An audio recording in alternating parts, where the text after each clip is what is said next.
Good afternoon, everybody. I just concluded a constructive meeting with BP's chairman, Karl-Heinrich Svanberg, and I raised two issues at the meeting. First was the containment of the oil that is still spewing into the Gulf. As I mentioned last night, my administration has directed BP to mobilize additional equipment and technology, and in the coming days and weeks, these efforts should capture up to 90% of the oil that is leaking out of the well. Now, that's not good enough, so we will continue to press BP and draw on our best minds and resources to capture the rest of the oil until the company finishes drilling a relief well later in the summer that is expected to stop the leak completely. The second topic revolved around the issue of claims. As I traveled across the Gulf, I heard growing frustration over the pace at which claims have been paid. And I also heard concerns about whether BP will make resources available to cover legitimate claims resulting from this disaster.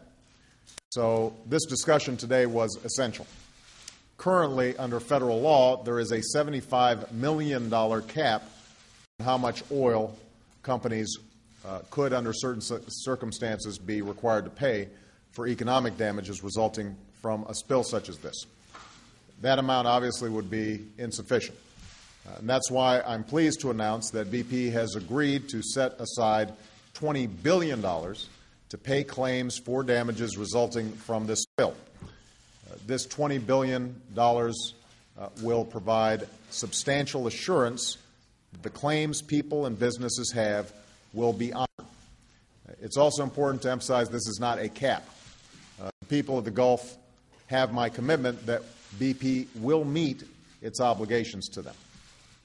BP has publicly pledged to make good on the claims that it owes to the people in the Gulf. And so the agreement we reached sets up a financial and legal framework to do it. Another important element is that this $20 billion fund will not be controlled by either BP or by the government. It will be put in an escrow account administered by an impartial, independent third party. So if you or your business has suffered an economic loss as a result of this spill, you'll be eligible to file a claim for part of this $20 billion. This fund does not supersede either individuals' rights or states' rights to present claims in court. And BP will also continue to be liable for the environmental disaster it has caused, and we're going to continue to work to make sure that they address it. Additionally, BP voluntarily agreed to establish a $100 million fund to compensate unemployed oil rig workers affected by the closure of the deep water rigs. We've mutually agreed that Ken Feinberg will run the independent claims process we're putting in place, and there will be a three-person panel to adjudicate claims that are turned down. Every effort will be made to expedite these claims. Ken has long experience in such matters, including running the fund that compensated the victims of 9/11.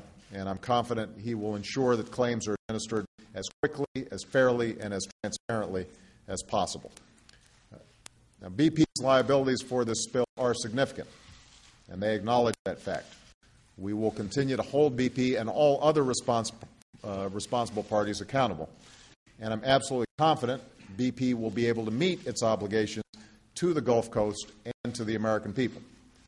BP is a strong and viable company, and it is in all of our interests that it remains so. So what this is about is accountability. At the end of the day, that's what every American wants and expects. The structure we're establishing today is an important step towards making the people of the Gulf Coast whole again, but it's not going to turn things around overnight. And I want all Americans to know that I will continue to fight each and every day until the oil is contained, until businesses recover, and until the Gulf Coast bounces back from this tragedy, as I know it will. One last point. During a private conversation with Chairman Svanberg, I emphasized to him that for the families that I met with down in the Gulf, for the small business owners, for the fishermen, for the shrimpers, This is not just a matter of dollars and cents.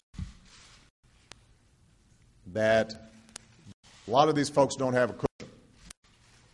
They were coming off Rita and Katrina, coming off the worst economy that this country has seen since the Great Depression. And this season was going to be the season where they were going to be bouncing back. Not only that, this happened from their perspective at the worst possible time because they're making their entire income for the year in the 3 or 4 months during which folks can take their boats out. People are coming down for tourism. And so I emphasize to the chairman that when he's talking to shareholders, when he is in meetings in his boardroom, to keep in mind those individuals, that they are desperate, that some of them, if they don't get relief quickly, may lose businesses that have been in their families for 2 or 3 generations. And the chairman assured me that he would keep them in mind. That's going to be the standard by which I measure BP's responsiveness. I think today was a good start, and it should provide some assurance to some of the small business owners and individuals down in the Gulf who I was visiting with that BP is going to meet its responsibilities. But I indicated to the chairman that throughout this process, as we work to make sure that the Gulf is made whole once again, that the standard I'm going to be applying is whether or not those individuals I met with, their family members, those communities that are vulnerable, whether they are uppermost in the minds of all concerned.